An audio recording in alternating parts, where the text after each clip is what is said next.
So I have a story time for you all today. This is the story of a man who confessed to his wife everything on his deathbed and didn't die.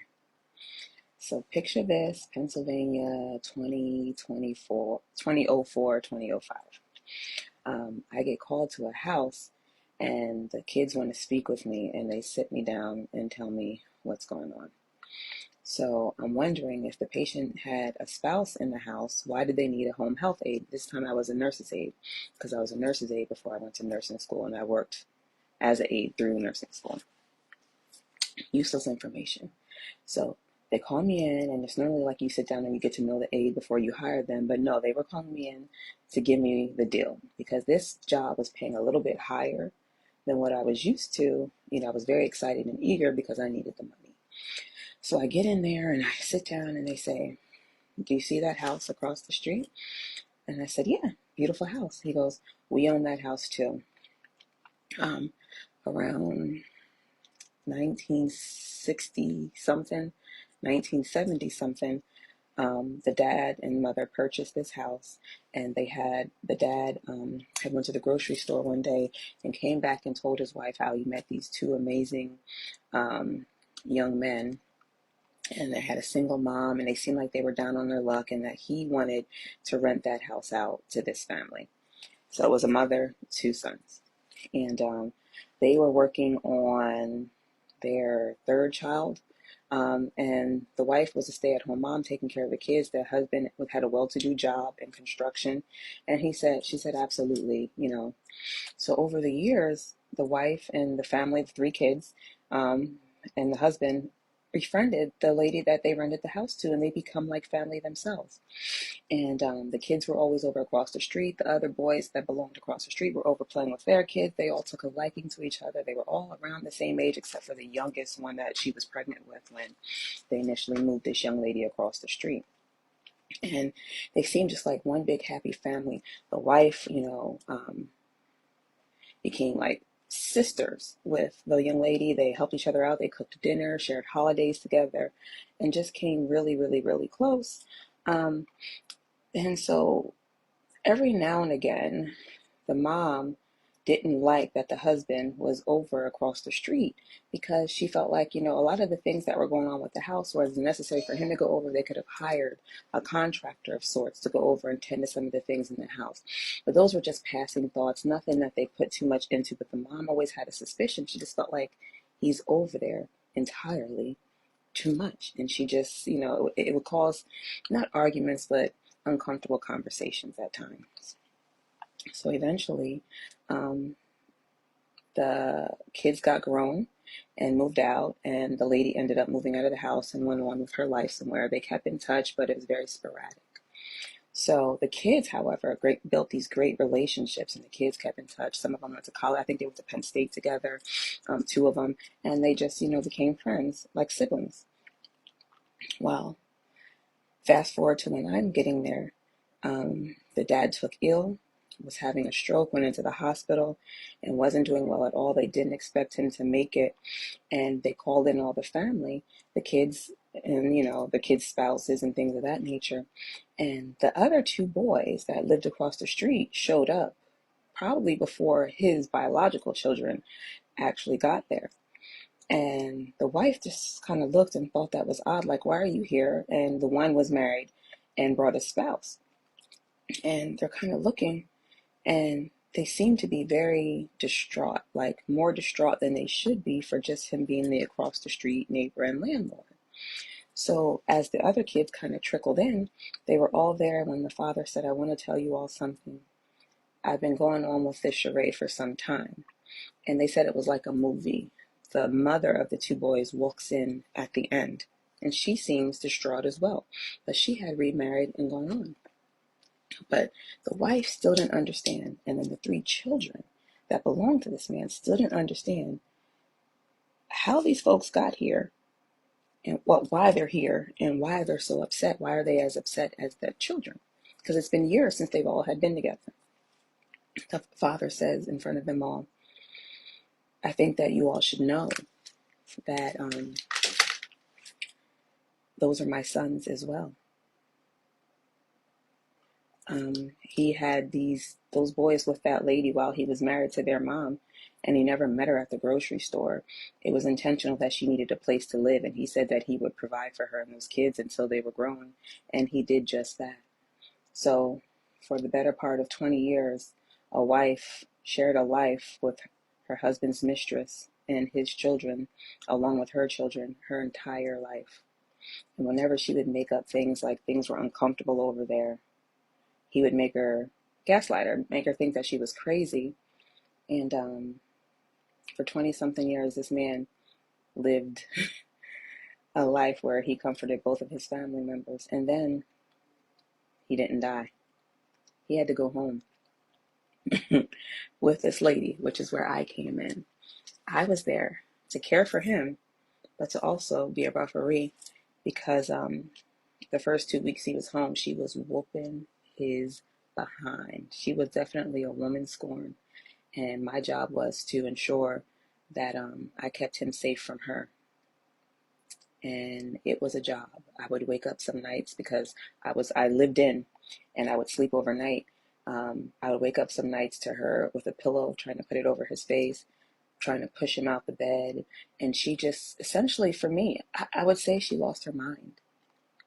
She was no more good. And eventually she got some dementia, and she ended up dying before he did, of a broken heart. She literally lost her mind because her entire life she lived was a lie. And this man had two separate families living across the street from one another, getting the best of both worlds.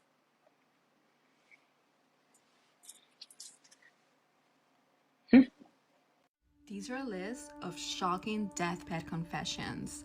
Number 1. When my grandmother was on her deathbed at 98 years old, she confessed that our grandfather, the one that we all thought was her one and only husband, had actually been her second husband. She had been married previously and had 2 children within that marriage, but that the first husband had been extremely abusive, so one day she unalived him, set the house on fire, and dropped the 2 kids off at a nearby orphanage. On her deathbed, she regretted never reaching out to her first 2 children and explained to them what really happened. Number 2, my mom's uncle and wife were extremely wealthy. Unfortunately, they acquired all of this money by doing a bunch of illegal things. On his deathbed and in anguish, he screamed out, "No, Satan, take all of my money, but leave me alone." And number 3, my grandfather, who had never been a religious man, the night before he died kept saying that there were these dark beings that were surrounding him. He couldn't figure out what they were, but that there was one in particular that really terrified him.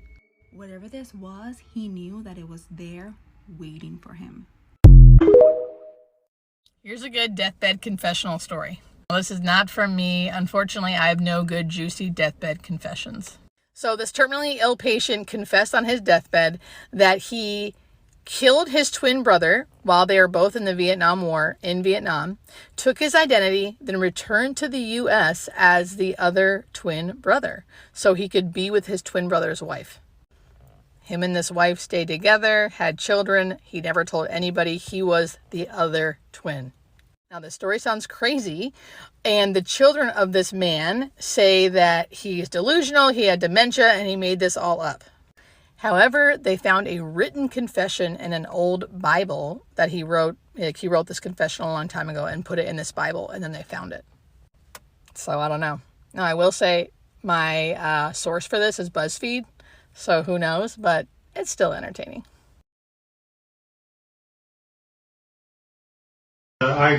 Rather than, they would give me pieces of UFOs and I would come to my laboratories.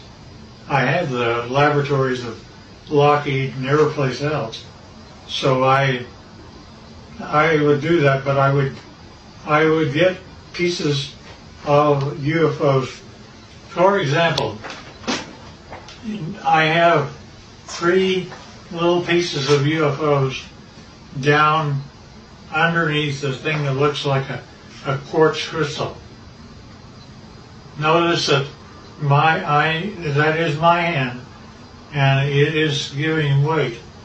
It says that it weighs 100 grams. Now, without those 3 items, when I take the UFO material away, notice that the three UFO items are gone. But also notice that the weight of the crystal is now 650 grams. The implication here is that if I were to take the pieces of UFO and put them underneath an average man's scale, he would weigh 45 pounds. Basically, they're working in anti-gravity, and therefore our effort is anti-gravity. Now, not only that, but we take these same pieces of items and I go to a standard voltmeter, and notice that in my voltmeter I am getting a total voltage of 249 volts out of one rock, one piece of UFO. Not only that, but the team took a piece of UFO and connected it up like this and was able to have a complete laboratory operate for 6 months with heavy equipment. And it goes all the way up to 12 amperes. And since you didn't really get this before, here's the foot with the toes joined together. And this is a better view of the same. Now notice also, this is the body of an alien, and where we have 6 ribs that are connected together, they have 3. And the total height is less than 5 feet. And they still look like this, not like you and I.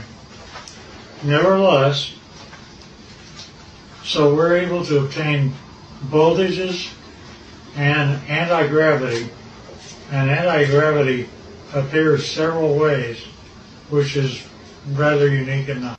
Scotty talked about UFOs.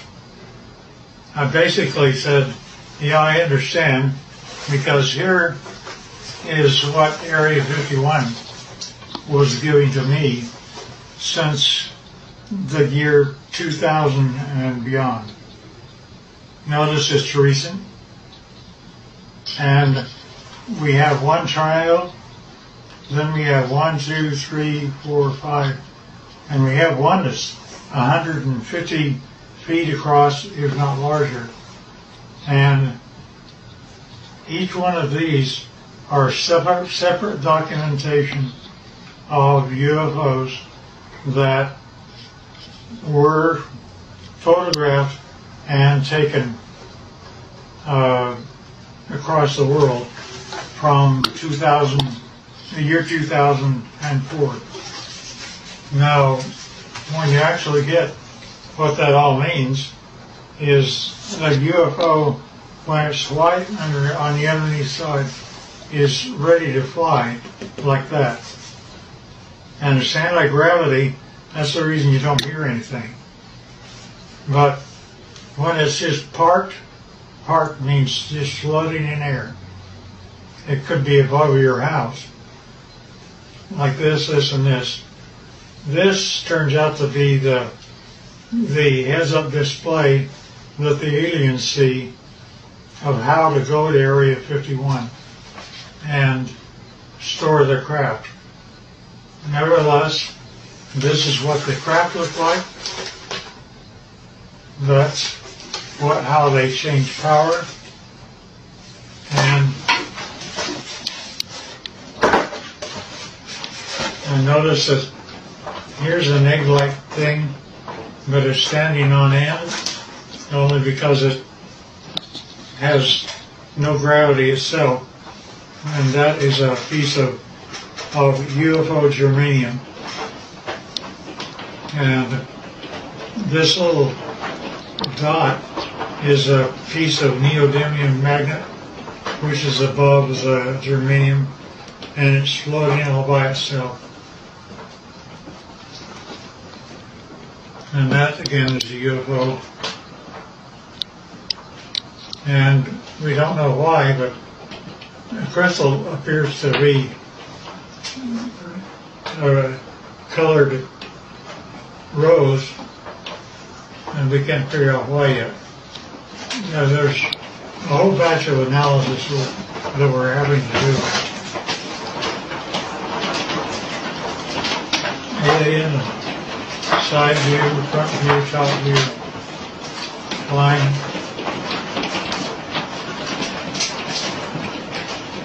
And that's the power center of palladium in the middle of the craft.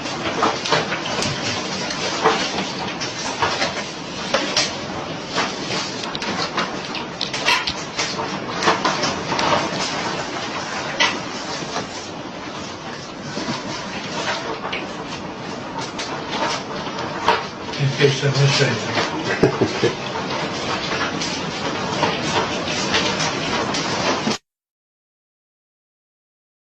Huge disclaimer, this is not my story.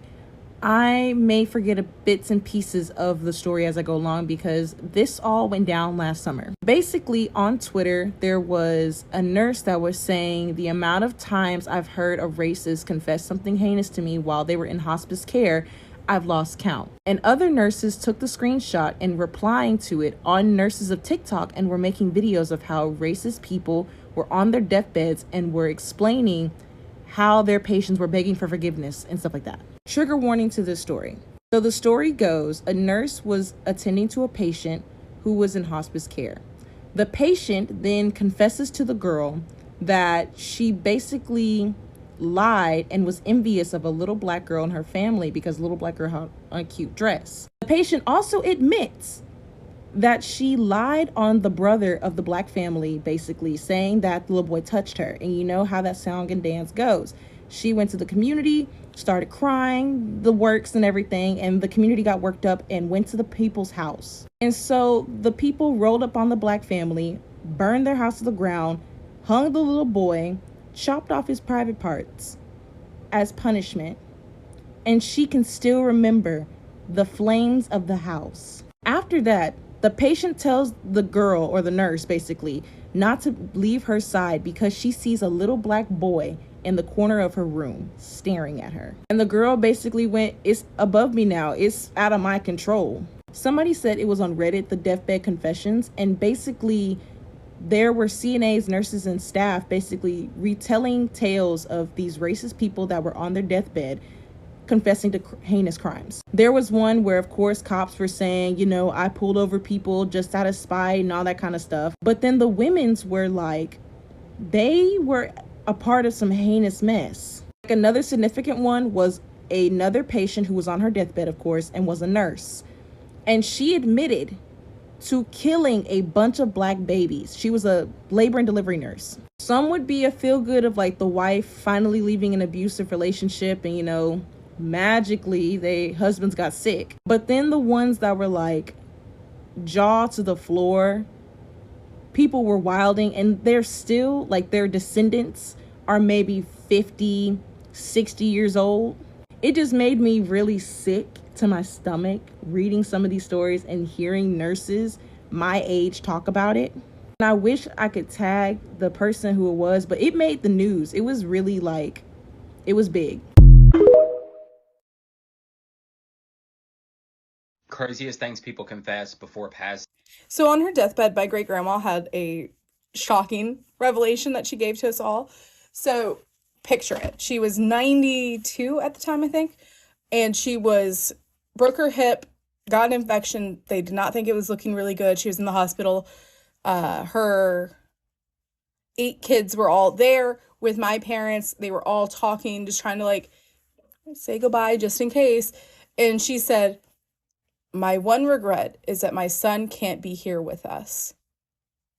Hold up. What? Because your son right there, your other son's right there, your other son's right there, your 5 daughters are over there. We don't know anyone else that's involved on this bus. Like this is it. This is the whole roster. So what do you mean, your son? This woman goes on to tell us the saddest but craziest story about how when my grandfather was about 4, she was in a very abusive marriage, and her ex-husband used to almost daily was very violent, very, very aggressive with her, and honestly just a very horrible person. He was off serving in World War II when she fell in love with and had an affair with the mailman. Literally, the mailman is what she told us. And she was so afraid that when he came back from war, if he saw her pregnant, she knew for certain that he would just right then and there kill both her and the baby and all of their kids. So my grandpa and his 2 younger sisters. She knew for a fact that if he came back from war and she was pregnant, he was going to kill the entire family. So she was terrified for all of their safety. So this woman, completely concealed, completely hidden for 9 months, didn't tell a single person that she was pregnant, put the baby up for adoption while she was still in the hospital, came back to her 4-year-old son, 1-year-old and 2-year-old children, and just lived life like nothing happened. Her husband came back from war. He eventually ended up leaving them when my grandpa was 8. Never spoke about it again. Never told a single soul for 70-something years. And then on her deathbed, tells us that that was her biggest regret, was never getting to meet him. So then she miraculously does recover and doesn't pass away for a few more years. So we take that as a sign of this is the time, this is why she got sick, was for us to find this out. She recovered, and this is a sign that we need to find who this man is. At the time, he would have been like 70 years old. So we wanted to like really think how to find him. So we went on 23andMe. That was the first step of us. It was like, there has to be someone that's related. It isn't that big of a town. My mom gets a match, and it was her cousin. She pulls up, this lady looks just like her, looks just like my mom. It is freaky. Pulls it up, and she's like, hey, do you have a dad? And she's like, yeah.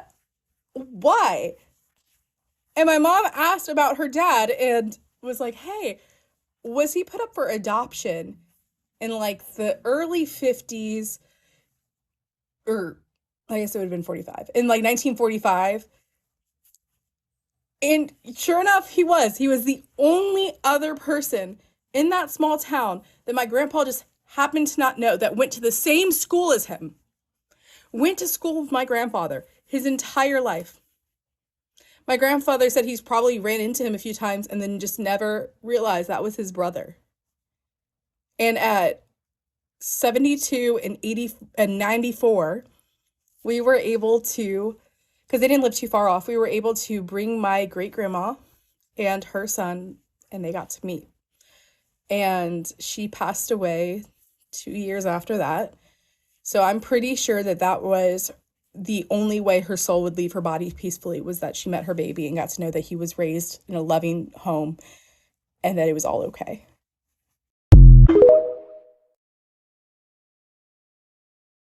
What is some of the craziest stuff people have confessed to as they're dying? Well, in this series, I'm going to read to you some of the craziest ones I could find. So my second cousin sent me this series last night, and I had a good laugh because our family has a few deathbed stories, but we have one that's really good, and it comes from my great-great Aunt Dorothy. Well, kind of. Like, it actually starts with her dad and then turns into a double whammy with her. So for context, this is my great-great Aunt Dorothy, and if you're looking at her and you're like, wow, she kind of looks familiar, that is because I've posted quite a few videos with my great-grandma Eva right here, and Dorothy is actually her baby sister. So to understand the double whammy from the story, you have to go back to the original deathbed confession, and that was from their father. So these are their parents, that's Arthur and that's Julia. So they got married in 1920 and they had a crap ton of kids. They literally had 9 kids in 13 years, and the only reason they even stopped having kids was because towards like the last pregnancies, my great-great-grandma Julia kind of started losing her mind, and so she was institutionalized, which is why there started being gaps between the pregnancies because she kept trying to harm herself. And then during her last pregnancy, she ultimately tried to end her own life, and that resulted in complications, and when she gave birth, they saved the baby and not her. So my great-great-grandpa Arthur, that's him right there when he got older, he ended up living a pretty long life, but he never remarried. He just raised his 9 kids on his own. Everybody really looked up to Arthur because of that, because he stuck around, he raised all his kids, didn't remarry, whatever. So he was like, very idolized in our family. Like, we have a ton of people who named their kids after Arthur. As a matter of fact, so many people in my family named their son after Arthur that we have so many Arthur and Bensons, because that was his middle name, in our family, that when I went to go name my oldest son, I went to our family tree and I looked up Arthur's family, and then I named my son Ainsley after one of Arthur's uncles. Also, this is my great-great-aunt Irene, which is another one of the sisters. That is totally a different woman from the other 2 pictures. People always ask me how I have so many family stories and photos and stuff, and that's because when your immediate family all dies young, you seek out the older generations. So when I was a teenager, I went and looked for Julia and Arthur's kids who were still alive. And that's when I connected with my great-great-aunt Dorothy. And honestly, we talked once and she told me a bunch of stories and sent me a bunch of pictures. And then we didn't really talk again for years. Not until I took a DNA test. And then when my DNA came back, I did not match Arthur. Now, I knew who Arthur's parents were, who all of his siblings were, etc., because Dorothy had given me his full name, his birthday, his date of death, etc., so I was just able to pull up all the records and then just attach it to my family tree. But I did not match that man's family, so I was like, what on earth? So I called my great-great-aunt Dorothy, and I'm explaining to her what's going on, and I'm like, I think maybe Julia had an affair. And she's like, oh my gosh, my mother would never. If I haven't mentioned, my family is extremely religious. So I'm like, Dorothy, there's no other explanation for why I do not connect genetically to this man. I am not genetically related to Arthur Townsend. There's not a DNA ping. I am not related to this man. And she's like, all right, well, I'll tell you this, but you have to promise not to tell anybody. And I was like, okay, fully knowing that I'm going to tell whoever wants to listen to me talk. And she tells me when Arthur was on his deathbed, he calls all of his kids to the room. They hover around his hospital bed, and he tells them his final deathbed secret. And that is that his name is not actually Arthur Townsend. He lived in a different state, and he was married and he had kids. And then his wife and his kids perished in a fire. And instead of sticking around, to talk to the police, he just decided to move states and take over an entirely new identity. This wasn't just a made-up identity either. He literally took the identity of somebody else who had passed away, and just lived with that identity. My aunt told me he acted that way out of grief, but honestly, I find the whole situation to be extremely suspicious. When your wife and kids randomly die, you don't just up and move away and say nothing to nobody and change your identity. That makes no sense. Anyway, she did tell me what his real identity was, so I was able to pull that up with my DNA, and that was in fact a match, so Julia did not have an affair after all. So that means I did in fact name my son after somebody that I am not even related to. Don't know who that is, but it is what it is. Oh, the double whammy for the story is my great-great-aunt Dorothy was doing fine medically. She was perfectly fine. That day, before I had spoke to her on the phone and she had told me this, she had gone out with my cousin Lisa and she had done, I don't know, they had done something. And then the next morning, my cousin Lisa calls me and tells me that her mom passed away in her sleep, and she's super upset because there was nothing wrong with my aunt. Nobody knows why. She wasn't on her deathbed, but she just died. This man got away with a murder for over 30 years, but on his deathbed he confessed. But it didn't go the way he thought it was gonna go. James Brewer had shot and killed one of his coworkers when he was working at a factory. He thought the man was having an affair with his wife, so he shot and killed him. Then him and his wife moved to a different state. And he had been living under a false alias for 30 years. One day he had a massive stroke and he thought for sure he was gonna die. And he wanted to clear his conscience, so he confessed to the murder he committed 30 years ago. But he ended up surviving the stroke and making a full recovery. And as soon as he was healthy enough, he was arrested immediately after and charged for the murder he committed 30 years ago. Cannot escape karma. Crazy stories, follow my Instagram. Craziest things people confess before passing, part 1. So, most of these stories come from Reddit, but kicking it off strong. So, there was an old woman who had pretty much gone downhill, and she was down to her last week of being alive. So, for this last week of her life, she asked the nurse to read the Bible to her. So, the nurse agrees to read her the Bible, and as soon as she starts each time, the woman begins to scream and start freaking out that he's coming to get her, and that someone is standing behind the nurse. On her last days, the woman finally admitted who was coming for her. The devil, because she had allowed her husband to SA her kids and did nothing about it. The next one follows a grandpa who had joined the military after World War II. He and his 6 brothers all joined, and they were all placed on different squadrons. During Grandpa's time in the military, his squad would cross paths with his brother's squad, and his brother would end up being shot and pass. Grandpa confessed that after this, it just made something snap inside of him. He said he used the rest of the war to take out his anger and his hurt on all these Korean troops. Pretty much going from very inexperienced and shy to a machine that would pretty much unalive anything that crossed his path. And if you were one of the unfortunate ones to cross his path, he would beat you, kick you, stomp you, completely just torture you, cutting off your fingers and doing anything to just cause more hurt to you. No one in his family, even his wife, knew about these things, and they just knew him as a very gentle, loving, kind-hearted grandpa.